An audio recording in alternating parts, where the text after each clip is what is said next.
everyone, it's Steph, and today I'm going to break down a Turkish Get Up. I'm going to show you the steps to it without weights, and then I'll show you it if you want to add in a little bit of weight. So the first thing is just getting the starting positioning correct. So as you roll onto your back, you're going to have one arm straight up, and that is going to be on the same side of your leg and knee that is bent. So this foot is planted, this leg is long. I'm going to bring the opposite arm out. Now when I sit up, I'm not necessarily sitting straight up like a sit up, I'm actually coming more to the side.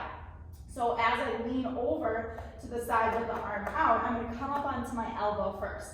So as I move through this, I'm going to try and keep this arm straight up, stabilizing as much as possible. And sometimes that is the hardest part, is just this arm holding up. So I'm going to lean over to one side, come up onto my elbow, and then from there I press up onto my hand. I might slide it in a little bit for support.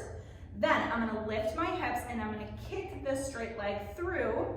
So I lift the hips, you're kind of in this little weird side plank deal. I'm going to bring this leg around, so now I'm going to low lunge, and I'm going to press off the ground and lift up into a high lunge. So we all know high lunge position. Then I come all the way down, lower the back knee. Here's where I use my core. I lean back down into that hand. I lift off, kick that leg through, lower the hips, come down onto the elbow, and then all the way back. So as you can see, it's a lot of steps. I'm gonna go through it again. This time I'm gonna add a little bit of weight, just 5 pounds. So I go from elbow, straight on, elbow to hand, hip lift, kick through, press off to low lunge, flex that back foot, lift off to high lunge, lower to low lunge, lean over, back to that weird little low side plank, kick that leg through, lower the hips, come down to the elbow, and roll all the way onto your back. Now obviously doing however many reps on one side, and then you just switch, ground the other foot.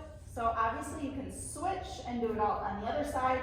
Now, if someone doesn't have the ability to come up into a lunge, they can always just do that half get up. So keeping that arm out, coming onto the elbow, the forearm, doing a little hip lift, and then coming all the way back down instead. So there's options for everyone. Make sure that you're coaching them through this and that they're not rushing the movement. So this one isn't about time, it's just about good form and getting down this complex movement.